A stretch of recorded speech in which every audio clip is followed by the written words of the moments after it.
Good evening, board members, administration, community, and staff. We appreciate you coming tonight on this Tuesday, July 21st, 2015. Our meeting is called to order. Member Leffler-Kemp, will you please read the roll? One second. One second. Here. Okay. Member Johnston. Member Murneke. Here. Judy Saliga-Punko is excused. Member Welty. Here. Member Westholm. Here. Superintendent Gronsett. Here. Did I say Member Murneke? Okay, sorry about that. Assistant Superintendent. Still here. Amy. Okay. Deputy Clerk Bill Hansen. Secretary Melinda Thibault. Student Rep Mr. Goosens. And Tommy Olafson is excused for now. Thank you. Thank you very much, Member Leffler-Kemp. If all members could please rise for the pledge.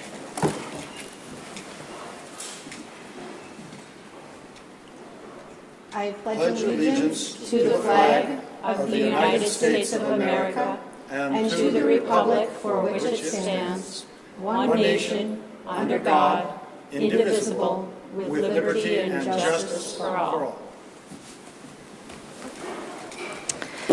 Thank you. This brings us forward to the approval of the agenda. Do I have a motion for approval of the agenda? Moved by Member Welty. Do I have a second? A second by Member Westholm. Any discussion? All those in favor? Aye. Aye. Opposed? That passes 6-0. We'll then move on to the reading and approval of our school board meetings, beginning with the regular school board meeting on June 16th of 2015. Do I have a motion to approve the minutes? Moved by Member Westholm. Second. Seconded by Member Leffler-Kemp. Any discussion? All those in favor? Aye. Opposed? The motion passes 6-0. Next set of minutes is the special school board meeting of June 23rd, 2015. Do I have a motion for approval of those? Moved by Member Welty. Seconded. Do I have a second? Seconded by Member Westholm. Any discussion? All those in favor? Aye. Opposed? Motion passes 6-0. On to the special school board meeting of June 30th, 2015. Do I have a motion for approval? So moved. Moved by Member Welty. Do I have a second? Second. Seconded by Member Leffler-Kemp. Any discussion? All those in favor? Aye. Aye. Opposed? Motion passes. And finally, special school board, I knew there were a lot of meetings in June and July. Special school board meeting of July 14th, 2015. Do I have a motion? It was moved by, actually, Member Leffler-Kemp. Seconded by Member Welty. Any discussion? All those in favor? Aye. Aye. Opposed? Motion's passed. Thank you. Board members, if you please join us up front for our school and community recognition.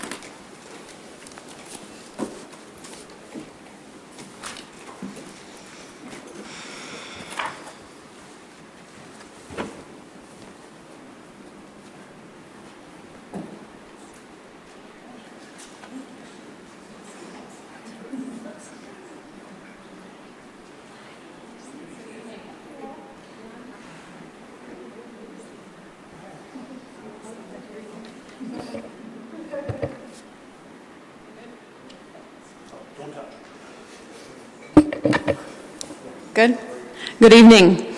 Members of the board, this month I'm pleased to present the ISD 709 Community Education Department for recognition. With us tonight is Jay Ressler, Director of Community Education, Carrie Copperwood from Key Zone, and Melissa Johnston from YMCA. This summer, the department received the 2015 Community Service Award from the Duluth Area Family YMCA. The award is presented for providing time and talent to strengthen the community through YMCA programs and services and impacting the lives of many.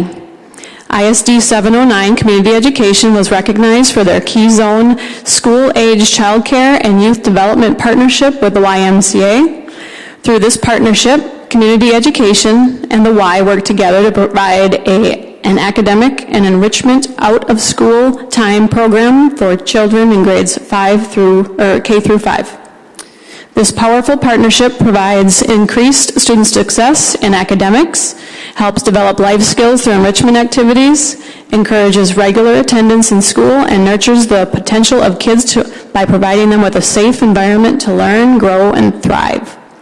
Many thanks to the Duluth Area Family YMCA and congratulations to Jay and to the staff of ISD 709 Community Education Department.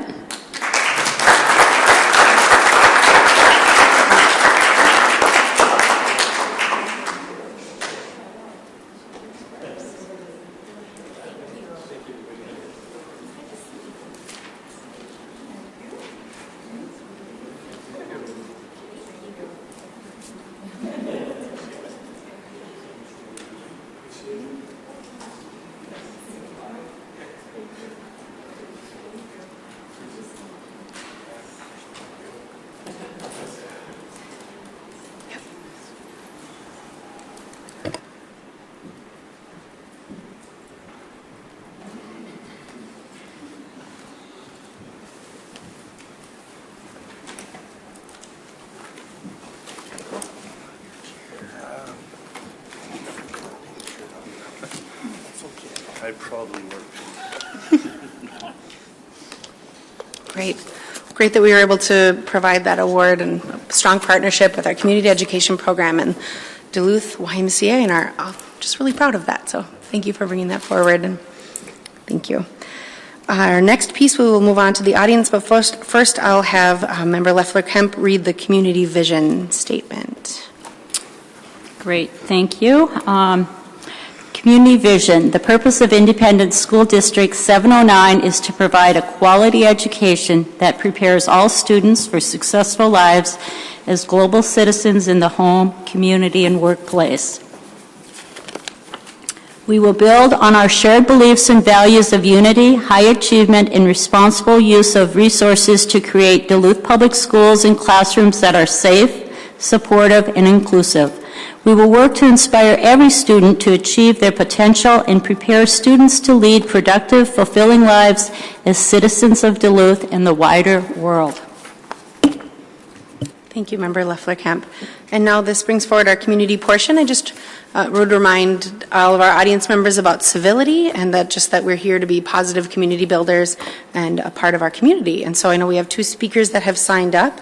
And each person that signs up has 3 minutes total. Member Leffler-Kemp will press the button for it to come forward, and then as it shines red, that you'll be done. So first I will call up Henry Banks. Welcome, Henry. Thanks for coming out tonight. Very sad story I want to just kind of read tonight. And hopefully, board members, I'm here tonight to share with you a story about being and staying transparent in the work of consumers in our public school system.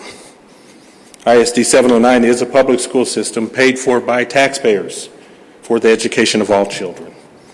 Recently, in early 2015, a school district called St. Joseph, Missouri School District, located in northwestern Missouri, suburban Kansas City. They had an experience down there, and I'm sure they never want to go through this experience ever again. Dr. Fred Zerzwanka was the superintendent there. He was fired. The chief operating officer, Rick Hardigan, was fired. The HR director was fired, and the chairperson of the unpaid school board in that community, his name is Dan Colgan. He's a former superintendent. He decided that he was going to boost his salary before he left office so that he could receive $13,500 a month in pension, to a total of $162,000. There are approximately 12,000 students in the school district there. It's the 15th largest in Missouri, has one of the highest graduation rates in the United States. They and others like the ones I mentioned believed it was okay. They believed it was acceptable to give each other huge raises, that being the superintendent's council. Somebody on that council received a $35,000 raise. That's one person. The raises were given without taxpayer support, without board approval. So you wonder what happened after that. An audit was ordered by the community and by the state of Missouri, and they found that there was severe mismanagement of funds, estimated between $25 and $40 million over 18 years. They were purchasing equipment such as art, thousands of dollars for their walls in their offices, negating the fact, ruling out that they wanted to pad their pockets. So how do I know so much about the school district? I graduated from the St. Joseph School District. And I'm just here to tell you all sitting here, I'm hopeful that Duluth does not become like St. Joseph School District. And so I offer that to you. It's very important for the administration, the board here, to be transparent in every way possible, because it's about a relationship with the community. We want this relationship to be strong, and we do not want this to happen in Duluth. I just wanted to share that with you. Thank you very much, Henry. Appreciate that, your comments. Thank you. Next, we have Jay Cole, and your 3 minutes will begin now. Hopefully I can get this. I'm Jay Cole with Home Seas LLC, and I'm just here to start a process that is very new in this because of the limited time frame that happened when the previous developer had dropped the agreement with Central High School, and we're offering you guys a purchase price of $9 million. And here's a check to cover that, which still needs, whoops. There are mistakes that are made along the way sometimes. But this is a check for $9 million to the school district that obviously we're at the beginning of this process, and there's many more steps that need to happen in order for this. I've been in discussions with your administration, and I have kind of missed some of the processes, and we'll hopefully get back on track after tomorrow. But so that's what I wanted to do, and I'm going to show you the vision. Can I get a board member or somebody just to help me roll this out, or Maybe if there's an audience member? Actually, I think there's Mr. Leiter. Can I have an audience, Mr. Carey? I don't. He hasn't seen it. I did show it to Bill, though, if Bill wanted to look at it. But we're just going to roll out this vision here. You want to roll out that way? If we could pull it up in the front there so we can get a picture of it. So right now, the vision of the property is, I'm a strong advocate of solar, but we want to put on the table with you guys the exact same proposal that was on the table before. The only difference is that we're going to have a community component to it, and hopefully there'll be the controlling part. And so this is the presentation at this point. There's one last thing I'm going to read to you guys on this. We can set that down. Okay. I just wanted to thank all you guys, the honorable board members, and the administration for just working hard to try and do the best you can with the situation that you have. This is something from the Duluth Human Rights Department that in my discussions are really important to this whole project. Everyone has the human right to a standard of living adequate for the health and well-being of themselves and of their family, including food, clothing, housing, medical care, necessary social services, and the right to security in the event of unemployment, sickness, disability, death of a spouse, old age, or other lack of livelihood in circumstances beyond their control. We solemnly pledge to one another that all humans are created equal, that all people are endowed by their Creator with human rights that cannot be taken away by man. We recognize that the inherent human dignity, the equal and inalienable human rights of all people, is a foundation of freedom, justice, and peace in the world. Governments are instituted among people, deriving their powers from the consent of the people governed. Whenever government becomes destructive of human rights, it is the right of the people to alter or to abolish it and to institute a new government. Thank you.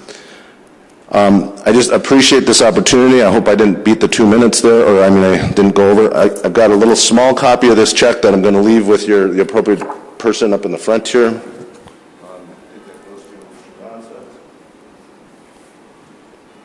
Thank you. I appreciate your time. Thank you. Thank you.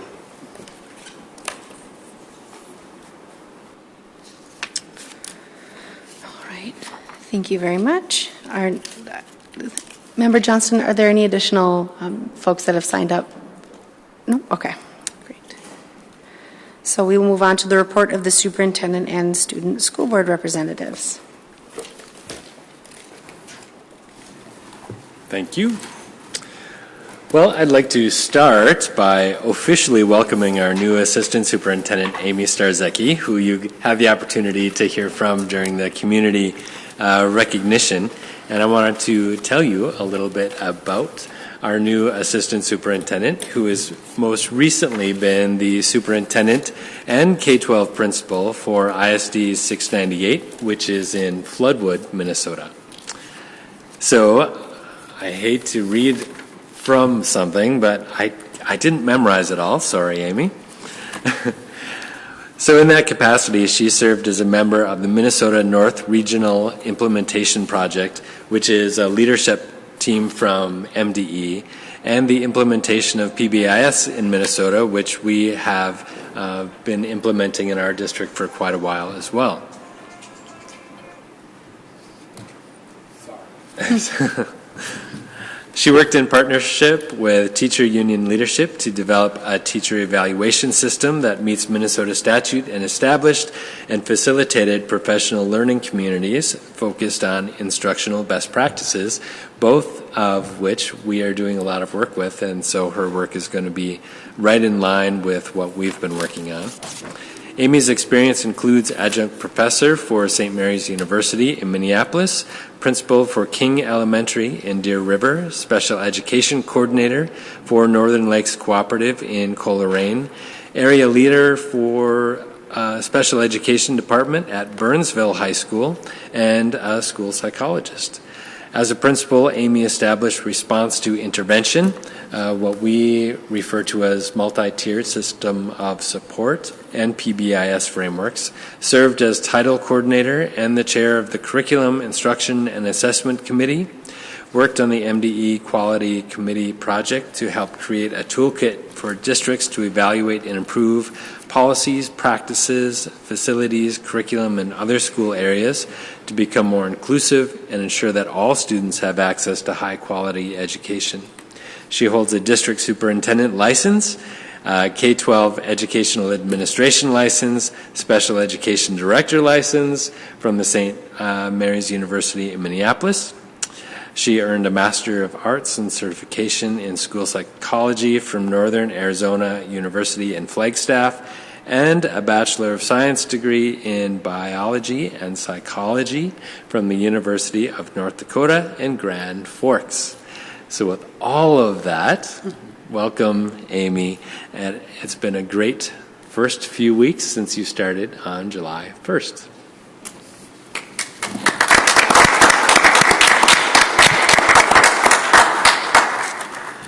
And I'm very excited to tell you that last month, a delegation of ISD 709 students and staff boarded a plane and headed to Dalian, China.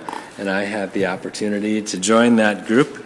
And you may recall that last year, high school students from Dalian traveled here to the Northland, and their visit was part of a visionary product started by retired Assistant Superintendent Ed Crawford over 2 years ago. So last month, it was our turn to send a delegation to China to help Duluth students have an expanded understanding of what it means to be a global citizen, to learn more about Mandarin language. Many of them, most of them, were involved in our Mandarin classes at the high schools, and just to experience another culture and help us further explore a long-term relationship and partnership with the Dalian School. And it was an incredible opportunity. In addition to staying with host families and going to school, they visited and explored the Forbidden City in Beijing, got to climb, and I mean climb, the Great Wall. It's much steeper than I ever imagined it would be, and trying new foods that most of the time were really good and sometimes more of an adventure than others. Hospitality we received was incredible. It was heartwarming, and the connections that we had with these generous people was really the most memorable part. And while we were there, we continued to work on the partnership with the school, and we can look forward to future opportunities. In fact, this late September, I believe is 28th, that last week of September, first week of October, we will see 39 students coming from Dalian. 10 will be hosted at East, 10 at Denfeld. I have arranged for 10 to go to Two Harbors and stay with their families and go to their high school. And I'm still working on arrangements for 9 more with some area districts and trying to firm up some plans there. We had originally planned on 20 students, and after our visit, the families that met us and learned about Duluth really wanted all of the students to come to Duluth. And we weren't quite ready for that, so we're going to expand the area a little bit. But we are looking for people across the city with students that attend both of our high schools to volunteer to host families, and we can help people to learn what that means if they get a hold of us here at the school district. We're also looking for area businesses to host some events for our guests so that we might return the favor of the generous hospitality that we received while we were in China. We'll also be beginning plans for our students to travel there once again this coming spring. And so start talking to families about those possibilities and perhaps doing some fundraising with those kids in preparation for that trip. With that, I see Mr. Goosens is with us this evening, looking very dapper. And so we'll have him give a report. Like I said, there isn't too terribly much to be reporting on since it's the middle of summer, but I mean, there are sports activities that are still kind of in summer practice mode, gearing up for the fall seasons, and people are just still involved in various things. Like I said last month at the meeting, there's a lot of volunteering going on over the summer. People are engaged in kind of long-term volunteering things. St. Luke's is definitely a popular one, and just different programs like that. And other than that, the only really school thing that I can really think of recently that happened, or people received their AP scores a couple weeks ago, which it's always a time of excitement and sometimes disappointment for students, but at least excitement for me at least, so that was relieving. But yeah, other than that, people are just kind of trying to enjoy summer while we can, because we realize that it's almost halfway over and school is just kind of right around the corner, and back to school commercials have started, and we're just kind of trying to enjoy the warmth while it lasts, so yeah. Student Member Goosens, do you have a lot of reading you need to do over the summer to prepare for classes in the fall? There are a couple classes that do have some minor reading assignments, just one book or so, but I haven't heard of anything too crazy, but yeah. Great. Thank you very much for your report, and enjoy your summer. I think many of us would like to have those long summer days again. I was thinking that today. Thank you very much for your report, Superintendent and Student Member Goosens. All right, we'll move into our report of standing committees. I will start with our Education Committee meeting.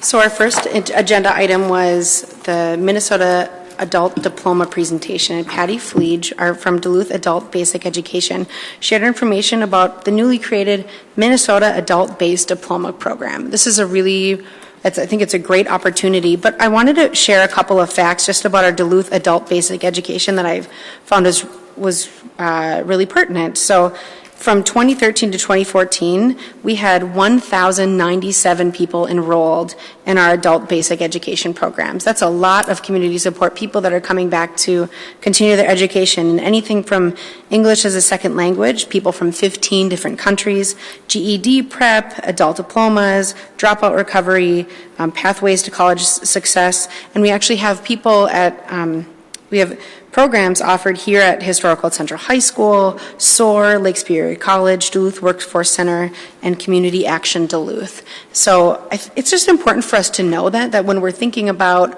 cradle to career, really supporting our students, we really are supporting a lot of people that didn't have an opportunity to finish their high school diploma, and now they're working toward it. And the state has come together to pass a new program in both legislative houses, and that was piloted by 13 adult basic education consortia during the 2014-2015 school year to have the Minnesota adult-based diploma program, and really appreciate the leadership that Patty Fleege had across the state in helping to provide feedback in this. So that was information that was recommended that the Duluth School Board receive as informational. The eligibility, then the next piece, Tom Pearson, Director of Student Activities, shared information on changes to eligibility requirements for Duluth Public School students, athletes, as a result of the newly adopted high school grading period. So just in line with the grade periods, and so that information was informational. Number 3 was our immunization policy update, and it was a celebration and of a lot of a great job that we have had that on our immunization progress, resulting from when we changed our policy a year ago, policy 5140, the immunization requirements, and he noted quite a bit of support that happened district-wide to ensure that the numbers of students that were compliant with our immunization, with their immunization records, was up to date. And in fact, we went from where is my number? We went from 87% compliance up to 93% and had a lot of support. And thank you so much to Jason Crane for highlighting that involved in this, not only through a lot of communications from the district and schools. We had nurses, health assistants, clerical staff, social workers, integration specialists, teachers at conferences, administration, St. Louis County Public Health and Human Services, all involved in getting our students up to date and compliant. I actually think the most astounding was when they focused on the kindergarten and 6th graders.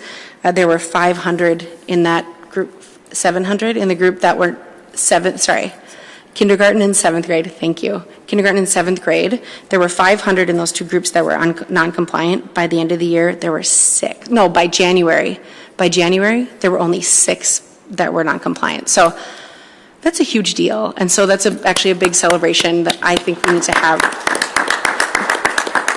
And I think that goes to show that when staff are really informed on our policies and they're up to date on this, and when we're working system-wide together, we really can work to address. So thank you so much, Jason Crane, to you, to the staff, and to all partners that were involved in that. So it was recommended that the Duluth School Board receive this item as informational.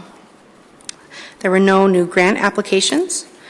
There were externally sponsored trip requests. Adair Balavance, teacher at Denfeld High School, traveled to Italy in June with a group of Duluth schools. It was an externally sponsored event, and it was not sponsored by the district, but they do let us know when those happen. So it was recommended that the Duluth School Board accept and receive this item as informational, and we sure hope they had fun. The next piece is our policies. Policy 5090, use of cell phones, digital imaging devices, and other personal electronic devices. This was the second reading. We had a pretty robust discussion last month about this. I'm sure if people have questions, they can bring it up here. The next was on data sharing agreements. It is requested that the following organizations be granted access to student data.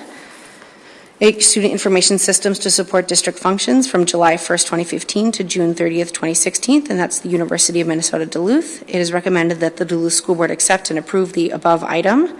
And that data sharing agreement had to do with our student teachers that sign on. They sign agreements, they're trained in on a lot of privacy, and it's so that they're able to access student information, be able to take roll for students that are in their classes, et cetera.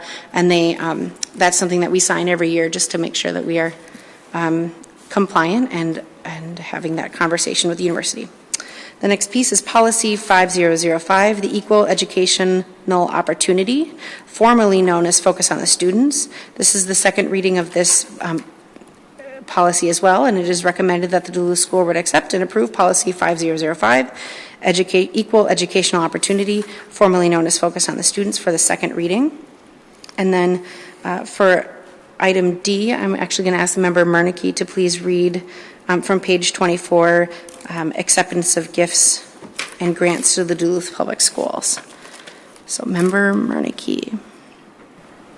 Thank you. This is a nice grant from the U.S. Department of Education. Resolution acceptance of grant awards to Duluth Public Schools, whereas Minnesota Statute 465-03 requires a school district to accept grants by resolution expressed in the terms prescribed by the donor in full, and whereas acceptance of the grant in accordance with the donor's terms is in the best interest of the Duluth Public Schools. Now, therefore, it be resolved that the Duluth Public Schools does accept the below described grants from said organizations in accordance with the terms set forth herein.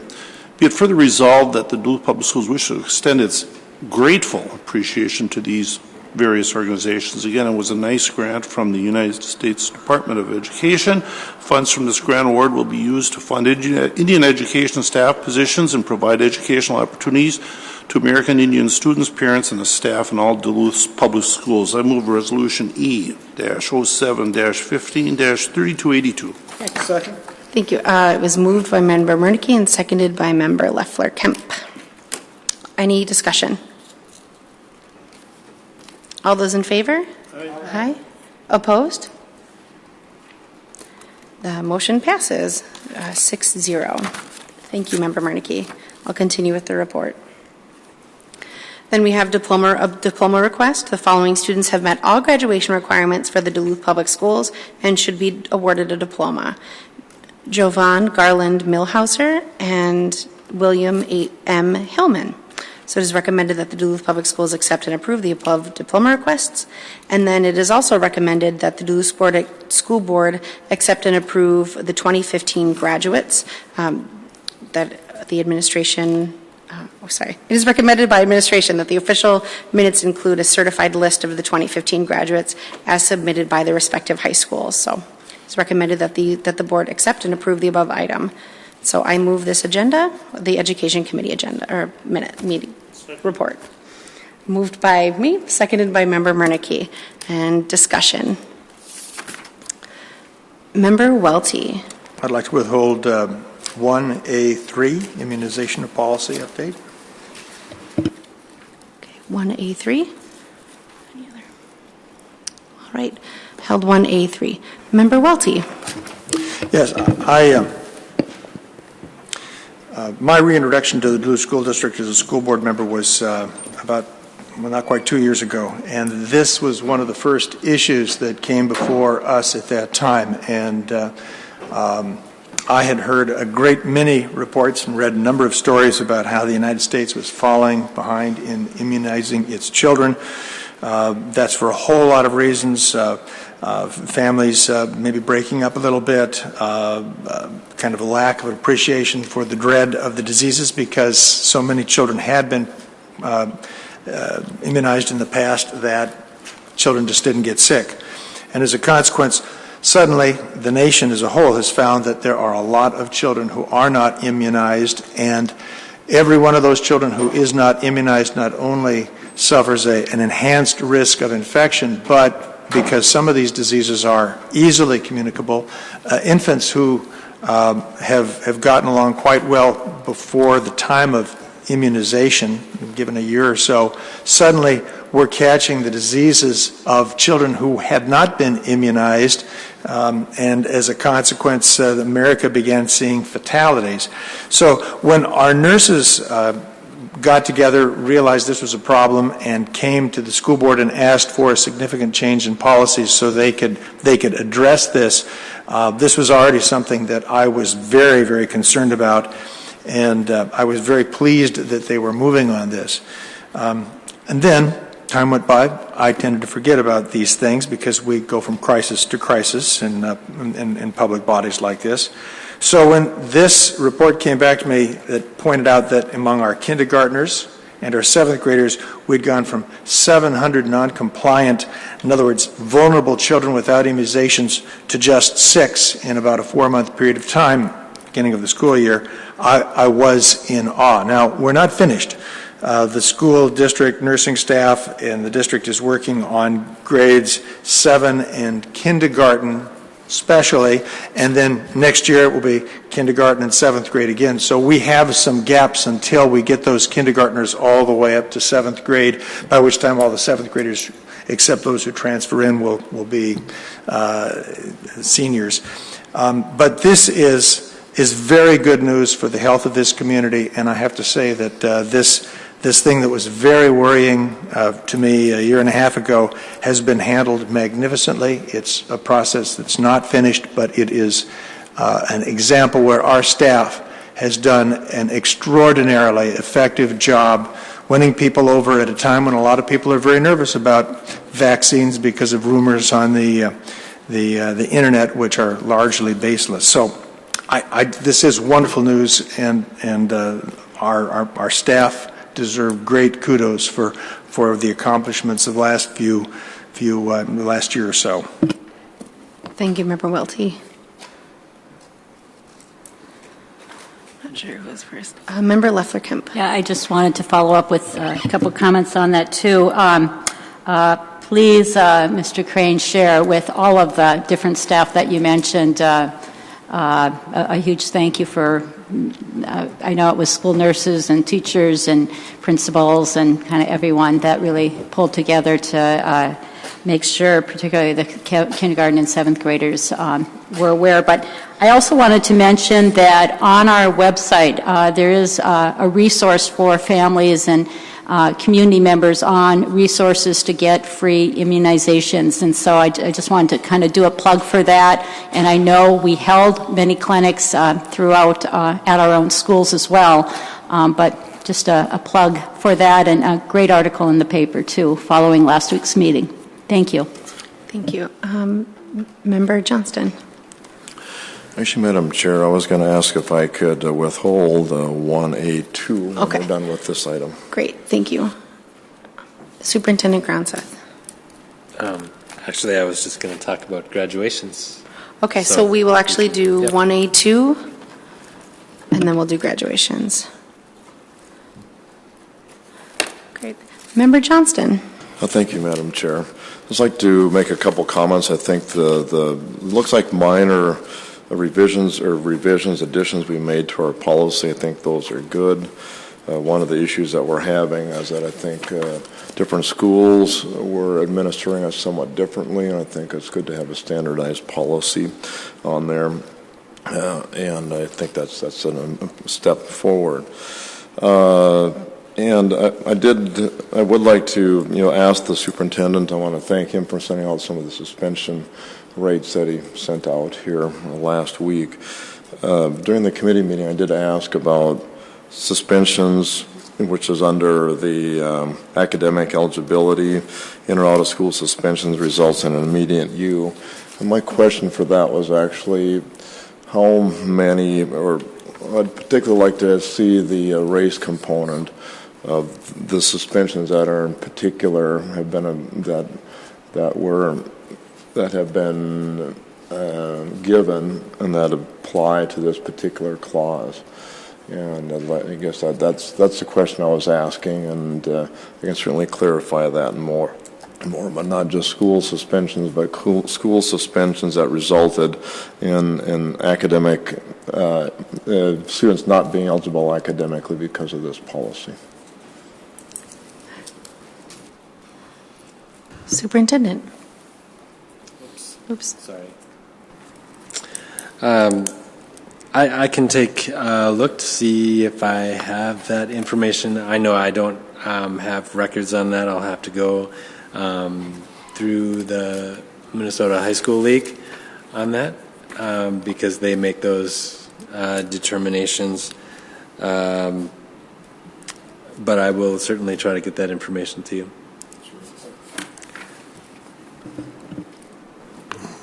Yeah, and in particular, I was Johnston. interested in if there was a race component to that, and that's kind of what I'm looking at. It's not necessarily numbers. Obviously, don't want to know any names, but just are any particular student sections being withheld, phony not being eligible on this policy because of that particular action that was taken? Thank you. Superintendent. I did just want to add the letter E on the final page of that, the administrative prerogative. I know that our principals and our ADs do everything they possibly can to support students, and very often they'll even go to a weekly report. Do you have all of your work done? Did you make all of your classes? They really use that because they know that athletics can be a great motivator for many of our kids. And so I know that they go above and beyond to try to make those accommodations. So I can try to find this. We do have usually a kind of a signed agreement with students if they are in a situation where something would be kind of their last straw, if you will, if we're trying to pull them along. So I don't know that I'll have solid numbers, but I will definitely have some conversations and see if I can't find something. Thank you. Member Murneke.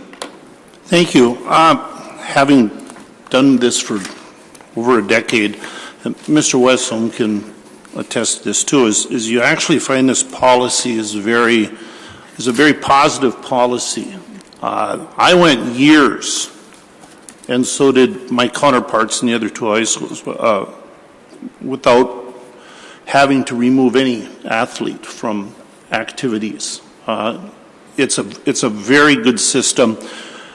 90% of the students are far above 2.5, making progress towards graduation. You got some kids right on the edge, but when you call them in and you sit down and you say, well, you're doing well here, you're having some trouble in Mr. Smith's math class, and what's the problem here? It works. They turn around, and there's a lot of time the kids have to turn this around, and it's a very good system. In fact, I would say a good study would be to look at the cumulative GPA of the letter winners or the athletes, activities who have been involved in activities in the Minnesota State High School League compared to those who are not involved. And you will find that the GPAs and the graduation rates are far and above those who do not participate in activities. Thank you. Superintendent, you had a comment on graduations. Yes. Well, I missed the meeting last month because I was in Dalian, so I didn't have my opportunity to highlight our graduations, and I just wanted to talk about it briefly because all of the graduates are listed in the board minutes this week, and as you can see, there are hundreds of them. And very often we think about East and Denfeld graduations, but I did want to highlight that our Area Learning Center and our adult basic education programs also have graduations, as do our residential and treatment centers. And very often they may not be on the same timing. And so each month during the board meeting, we highlight graduates that have met those requirements, and very often they can be in these other programs as well. And just wanted to say that I really appreciate the board members' attendance at graduations, not just East and Denfeld, which are great and glorious too, but also all of the other smaller programs, which can have anywhere from 3 to 100 or to 1, but each one is very much worth celebrating, and thank you for your efforts in attending those celebrations. Thank you. Thank you very much. Seeing no other lights, is there? We'll vote on the Education Committee report. All those in favor? Aye. Aye. Opposed? Motion carries 6-0. On to the Human Resources report. Member Murneke. Thank you. Human Resources met on Tuesday, July 21st. Staffing report actions. Certified appointments were 10, certified extensions were 29, certified leaves 1, certified permanent increase 1, certified resignation 1, certified retirement 1, certified summer school we had 62, certified temporary decrease 2, non-certified appointments 4, non-certified leaves 8, non-certified extensions 8, non-certified permanent increase 2, non-certified summer school 45, non-certified temporary increase 1, non-certified resignation 3, and non-certified retirement 1. Oops, my fault. Moving on to other action items. Resolution HR 715-3283, termination of tenured, non-tenured certified staff. Would you like me to read the resolution? Yes, please. Okay, termination of certified probationary non-tenured staff. Whereas, during the first 3 years of consecutive employment, all teachers in the public schools in the city of the first class are deemed to be in probational period of employment, during which period the school board may renew or not renew any teacher's annual contract as the school board shall see fit. The term teacher includes every person regularly employed as a principal or to give instruction in a classroom or to superintend or supervise classroom instruction or as placement teacher and visiting teacher. Now therefore be resolved by the school board of Independent School District number 709, St. Louis County, Minnesota as follows. The employment contract following probationary teachers shall not be renewed. Basically, we're rescinding this. I don't know if I have to read it all, so no. I'm just going to move Resolution HR 715-3283. It's been moved by Member Murneke. Second. And seconded by Member Welty.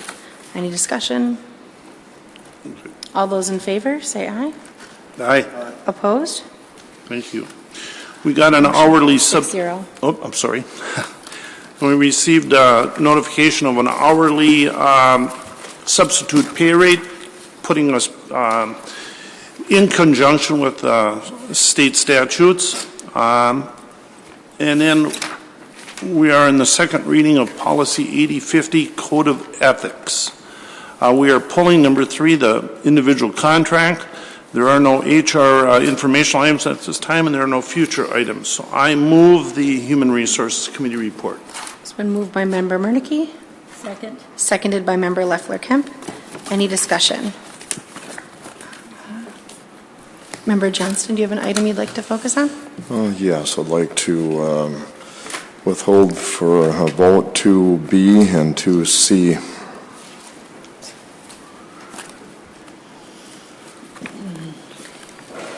Thank you. 2B and 2C. Withhold for a vote? And discussion. Okay, and discussion. All right, we will begin with 2B. Member Johnston. Thank you, Madam Chair. We had a good discussion on this at the committee, and I decided that I was concerned about that we are only paying minimum wage for some of our low-paid employees. And we had a discussion on that, but I'm going to move a change to this, and I move to amend the proposed hourly substitute pay rate sheet by deleting the new rate column and substituting $1 above the legal minimum wage for Minnesota for that entire column. Do you have copies of this for all board members, or is this just for the chair? No, it's for the chair. For the clerk. Okay. So it has been moved by Member Johnston and seconded by Member Welty to amend the proposed hourly substitution pay rate sheet by deleting the new rate column and substituting $1 above the legal minimum wage for Minnesota for the entire column. discussion on this. Member Johnston. Sure. Thank you, Madam Chair. We had a good discussion on this. I want to thank the board for having a discussion on this. But I think it's important that we look at this very seriously. We want to have the world's best workforce. It's actually by law. I think that when we also have to look at our lowest paid employees. These people are the lowest paid, but yet they're important positions. We have, for example, lifeguards, pool directors, these youth program helpers, playground leaders, activity leaders. We have lunchroom assistants, playground assistants. And while this may not sound like a lot to most of us, I'm asking that all these rates, instead of being $9 an hour, which is the current minimum rate, would be currently $10 an hour, and next year this means it would go up to $11 an hour. I think that we want to encourage the best workforce possible. We want to encourage our employees that are there to come back. We want to recognize their value. I think that it is particularly important for the lower paid people. Again, right now we're looking at $9 an hour. Just want to remind the board that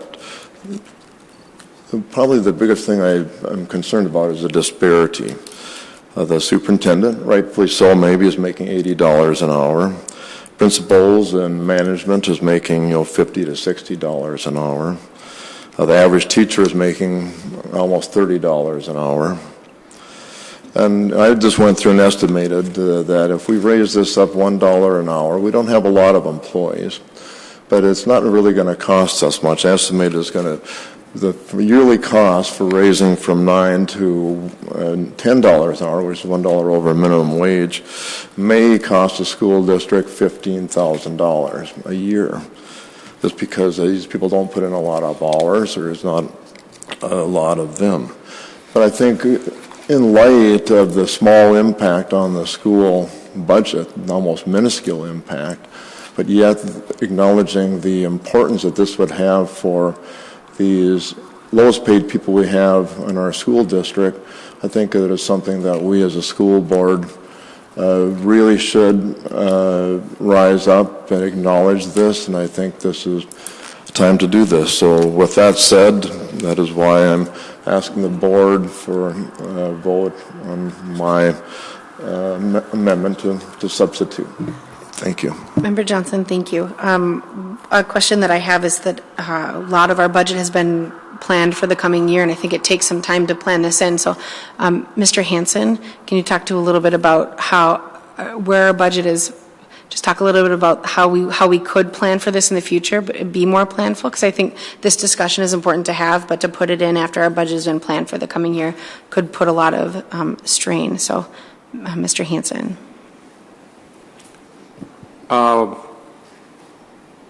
Chair Harla, members of the board, certainly you recall that we do, as part of the budget process, we create a list of considerations for cuts and also investments for additional spending.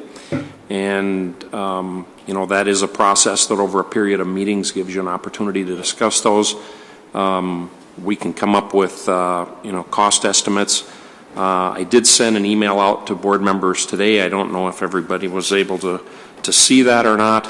And the impact for all of the other proposed wage increases as proposed on here, other than the substitute teacher adjustments, was just about $30,000 when you add in the 70% or 17% rather.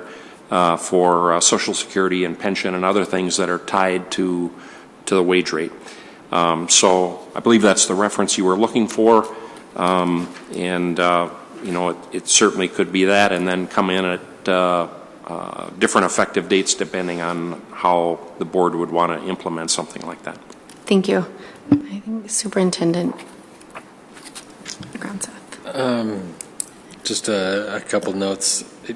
First of all, I admire your motivation for doing this. I agree that everyone that works in our schools has an important role to play. Whether they are the teacher, the principal, or helping them on the playground. Just wanted to note, if I were paid by the hour, I think the overtime would get you in the end. But so I don't know that it would work out to be $80 an hour. Not that I don't think that I'm well paid, but I'd say that it's also hard earned too. My question, though, is on the back of the page. The column continues, and there are different amounts there that are already $1 above, or $2 or $3 or $4 or $5 above the minimum, and I'm not sure what you intended with your motion to happen with those numbers, and also the increase in the sub pay on the bottom of that column. Member Johnson, a brief response to Superintendent's question. Yeah. Okay. Thank you, Member Welty, for letting me answer the question here. I'll let you go back to that. Thank you for pointing that out. My intent was to put the current minimum wage in hours, like the $9 an hour, up $1 over that. The ones that are already over that, I certainly think that should be as you have. I'd be satisfied with that. Leaving, for example, ones that are $14 an hour, and certainly would be happy that my motion would only apply to those that are at the minimum, which is $9 an hour, and not to the other ones. That was my intent. Thank you. I would like to say, who may be going beyond the response, but I think raising the substitute teacher salary is certainly an important issue. I think that's very important. I know the superintendent mentioned that he has already got some static from neighboring school districts, and I told him, as I will do, have those people talk to the board, because I think it's important. I could amend this, but I'm suspecting that we won't have a lot of support for this anyway, but if anybody wanted to, I certainly could amend it to address what the superintendent rightfully brought up. And I would like to thank Mr. Hansen for bringing that up. It sounds like my number was a little bit low, but even $30,000 is certainly something well within what I call a very minor part of our budget. Thank you. Member Leffler-Kemp was next. Okay. I was going to ask a similar question about from Mr. Hansen, just to kind of walk us through the process and kind of remind us of the process that we used when we talked about this. And I recall we took into consideration that we would be seeing the wage increase required by law as well. So thank you for that. I was hoping, I certainly wish we were paying higher wages as well. But what I appreciated from the discussion that we had at the HR committee was what Mr. Swirsky, you shared with us about how you encourage people who are in these part-time positions to dovetail with other positions to meet 30 hours a week so that they would acquire other kinds of benefits. And could you just kind of explain that again so everyone understands that, and how many people we actually have? I know a number of people that do that. So, well, on this hourly list, again, hourly we'd say like playground monitors and that, and then some of these are subs. So like the paraprofessional subs for when there's absences. Many of these positions on the hourlies, we might have people who are playground monitors, as well as maybe doing something in the cafeteria as well, cafeteria monitor, dovetailing those two together. But the majority of our permanent positions that we do get come through this sub-pool. They're a known entity, and they're people who they know our students in the school, and they're familiar with the buildings. So this has been a resource for us to bring into permanent positions in the paraprofessional ranks. Okay. Member Leffler-Kemp, did you? Yeah, thank you for sharing that. And I just know many people that appreciate that flexibility that some of these positions allot, and then that opportunity to kind of get their foot in the door for maybe some other positions. So I was really glad we had that discussion at the HR committee. Thank you. Member Welty. Thank you, Chair Harlan. Actually, I would be very interested in as the seconder of this motion, going along with a change that might address the question that the superintendent raised. And I'm not sure if there is an easy way to delineate which of the people Member Johnston would like to boost this this rate by $1 if it's all hourly people, period. Because I think that I think that's worth considering, and I would like to go on at some length about that. Is there an easy way that you could make an amendment, which I would accept as a friendly amendment?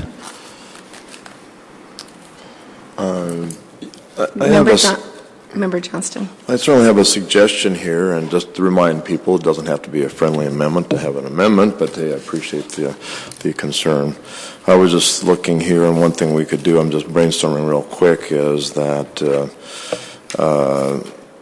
my current amendment reads, I move to amend the proposed hourly substitute rate pay sheet by deleting the new rate column and substituting $1 above the minimum wage. We could make a simple change in my wording and saying by deleting the new rate column listed at $9 an hour and substituting $1 above the legal minimum wage for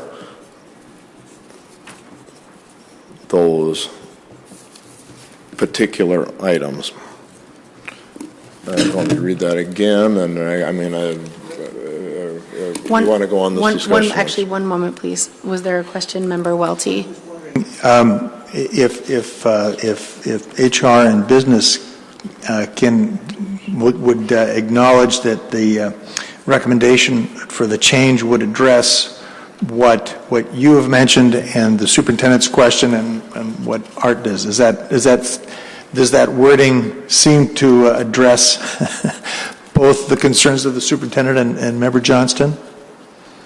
I actually want to just take a moment to say that one of the concerning pieces of this is that it's not been vetted within our budget. And so I think that especially if we're going to be making rate changes, it's important to have this discussion, but it needs to happen within the budgeting process throughout this year. So if it's something that we could move to have within our budget considerations, I would love to have this discussion, but I feel uncomfortable saying in a last-minute amendment that wasn't at our committee meeting to have this move forward.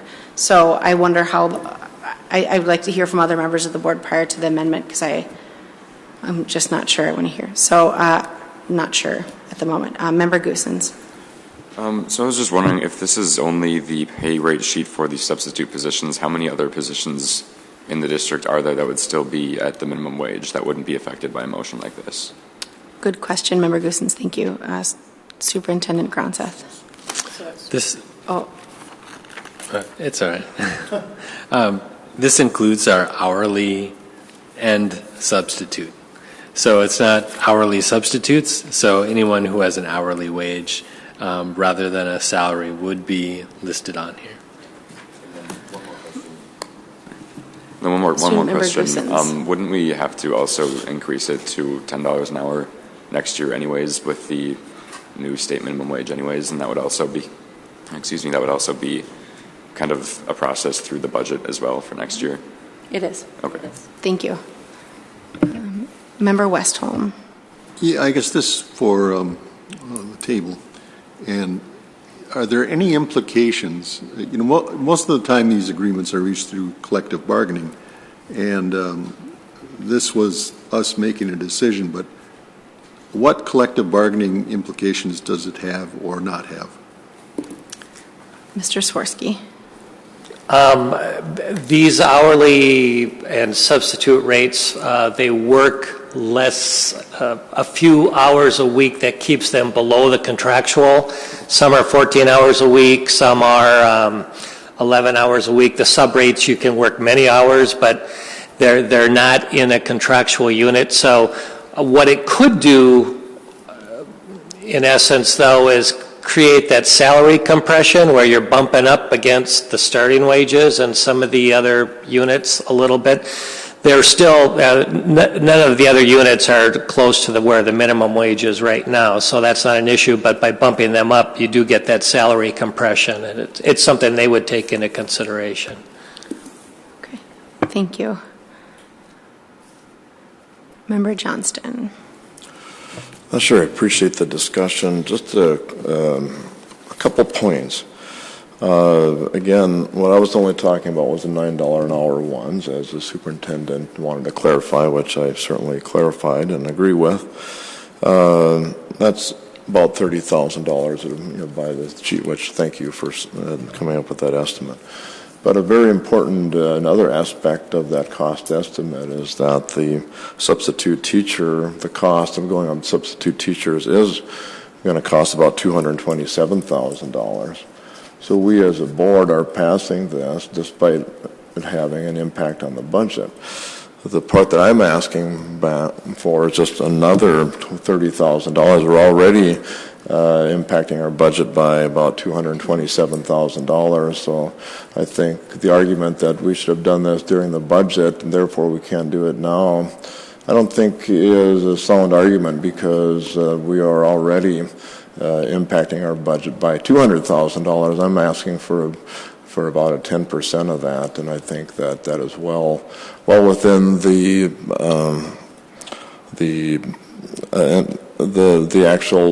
way this was presented to us was that we were going to have an increase in the budget. I think is well within that parameter, and what I'm asking for is a very, very small increase of an already compared to the rest of the increase on that. So I really think that is not an issue that we have to wait till next year to deal with. I think we can deal with it now. That I think is clear with the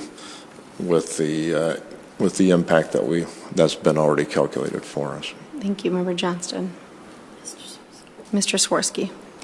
Yeah, I just wanted to make a comment regarding the substitute teachers. That is a little bit different than the paras when we have a sub situation. On the substitute teachers, when we're unable to get a sub, we actually pay a teacher what we call a 1/6 overload to cover those classes. So on the one period that they don't have a class, they'll sit in and cover that class.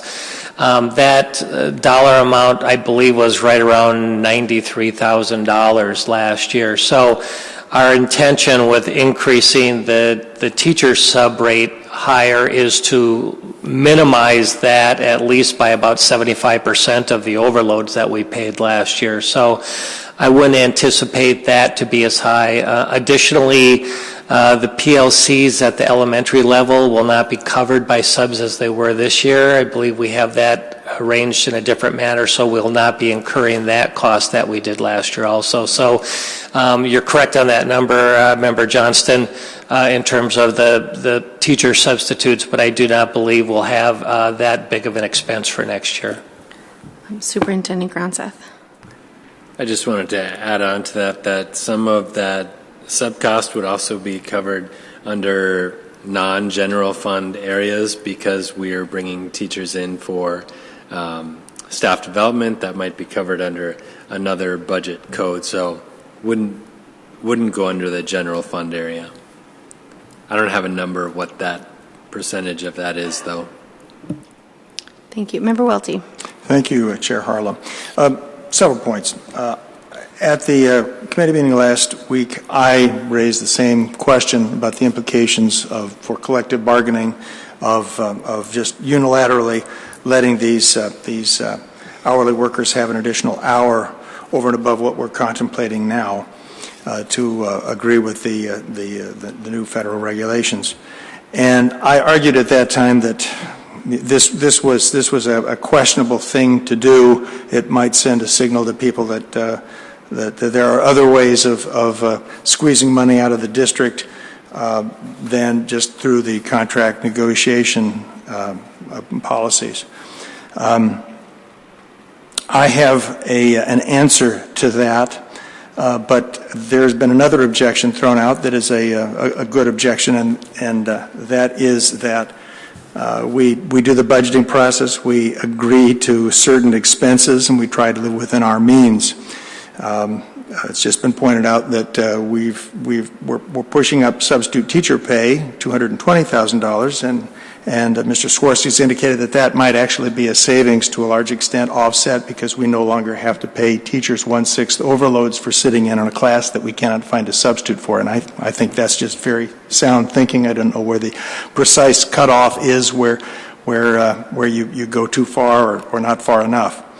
But I must point out to the board that school boards, and ours is no exception, find new expenses that were not part of their original budgeting process. And I guess I would point to the first thing that pops in my mind is we've had a lot of legal costs this last year that were not part of the original budget, and yet we've added them because we felt it was worthwhile to add those legal costs.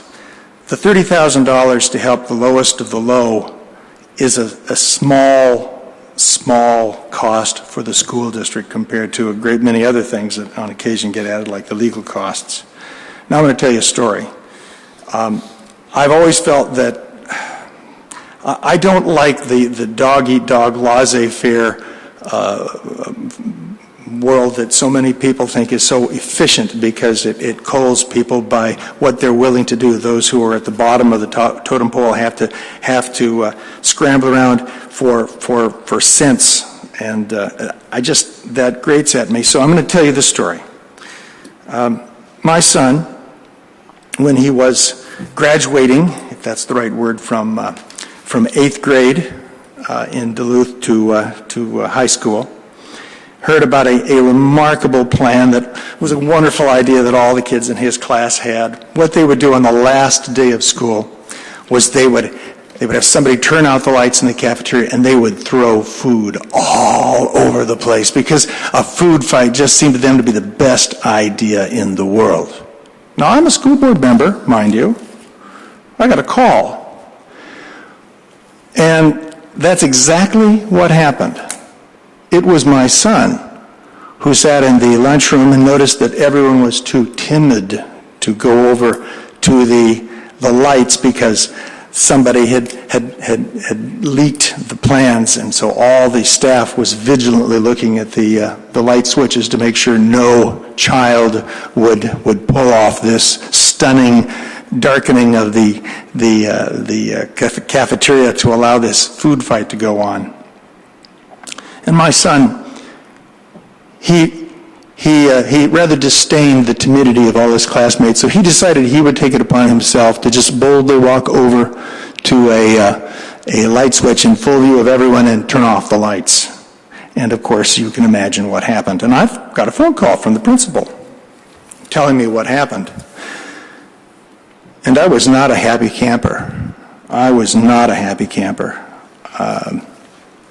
I went over and I saw my son there, who was still apprehended because everybody knew exactly who had turned off the light and permitted all the mayhem to take place. And there was one of the cafeteria workers there who was indignant, insulted, sputtering in rage about all of the work that all these thoughtless kids had forced her to do. And she was exactly the kind of person that we're talking about here. And I was so mad at my son. It's one of the few times I've ever laid into him in front of a bunch of other adults. And he was not happy about that. We ask a lot of people to do an awful lot of sometimes unpleasant work for very little pay. And this measly $30,000 would be a gesture that I think would be well accepted. And yes, it might be a precedent. People might say, well, you gave them $1 more an hour. But I think the precedents that we have set just this year are such that this would be an honorable thing for us to do. The bargaining process notwithstanding, they'll be getting it in the next year anyway. I wouldn't mind doing it a year earlier. And so I'm very pleased to add my second to this the more I think about this, and that's what I have to say about it. Thank you. I have a question for Mr. Hansen about process. When do these actually need to be set into place? Is this something that could be looked into and discussed further at next month's business committee, or does it need to be in place in August to get ready? Okay. Mr. Hanson. Chair Harla, members of the board, the proposed effectivity date is August 1st, 2015, as you said. I guess there's always the opportunity to either change that effective date or to do something retroactively, potentially, but I think in this case, at least with the $9 rate is, I'm going to guess, Mr. Swirsky, that's part of the statute. It has to become effective that date. So we would have to go at least to the $9 rate, effective 8/1. Thank you. Superintendent Gronseth, you were next. I was going to I was going to answer that it was August 1st. It needs to be in place according to the legislation. But I'd also, when Mr. Johnston said that they would all go to $1 above minimum wage, I think that there are some implications as far as delineation of worth, perhaps, or perceived worth in jobs, where there's different levels of pay currently, ranging from 8 to 8.15 to 8.50 to 9, 8.75 is in there. So if you took all of those positions that are currently at different pay levels and made them one pay level, I don't know if that would be perceived as fair from people that are on this list. We would pivot from worth to, say, position, needed pieces of the position, because all these jobs are very important, but looking at like the roles that the positions play, is that what you're saying? Right. Okay. Anything from, say, playground leader up to career center coordinator or occupational therapy assistant. Okay. Very different roles, different levels of education and training that are involved. Thank you. Mr. Swirsky. I just wanted to add to that. I mean, for instance, one of the reasons we have our special education assistants set $1 higher than some of the others is because it's not as desirable of a job. There's sometimes toileting issues, feeding issues, those types of things that you wouldn't really experience as just, for instance, as an instructional assistant. So that's one of the reasons we do delineate between, those jobs in terms of pay. Thank you. Member Johnston. Just a quick supporting why I think we should do this. My last comments are, yes, the superintendent says there is we would introduce some disparity, but I think by passing this, I think we're going to remove much more disparity. I guess to answer Member Harla that, maybe we should go back and talk about this at a committee. We talked about it a week ago on the committee. We had an extensive discussion on it. I think we've talked about it enough. We know the rate's going to have to change. The law says it has to go up to $9 an hour. Whether or not we pass this, it's going to have to be $9 an hour. So what this would do is change that. So again, I asked the board, I think that we have discussed it enough. I think while not perfect, it certainly would be an improvement over, I think, what we have for our, as Member Welty said, our lowest of the lowest paid employees.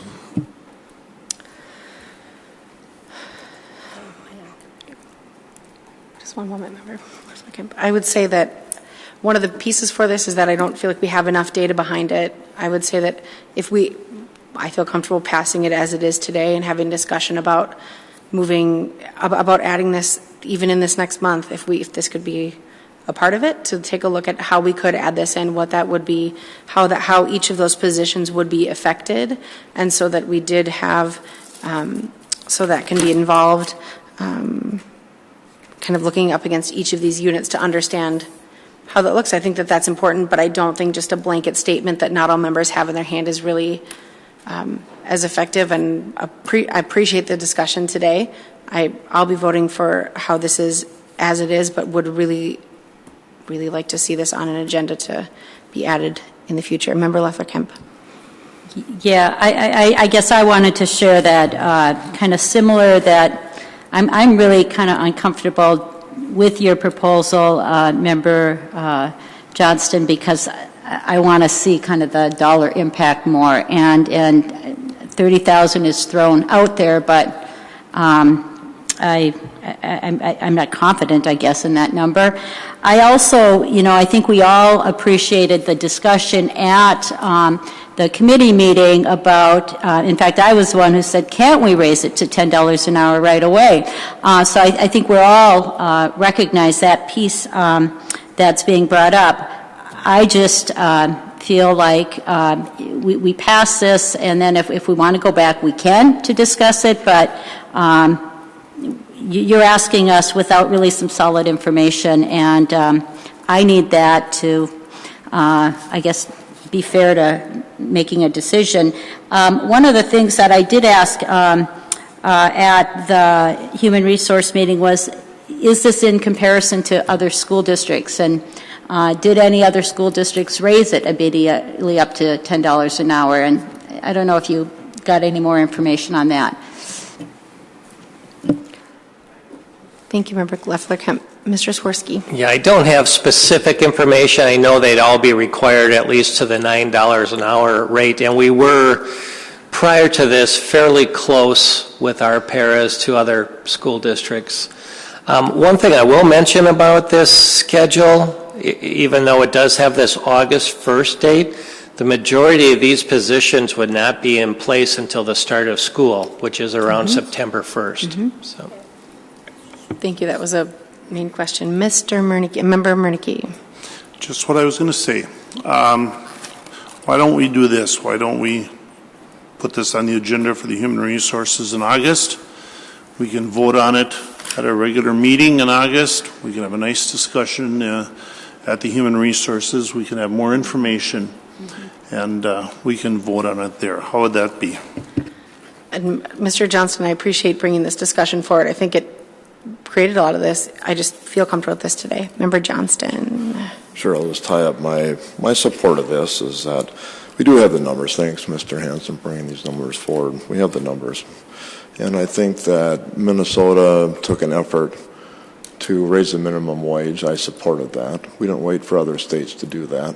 Minnesota went on its own and did that. And I think as a school, we don't have to wait for other school districts to follow their lead. We have to take the lead.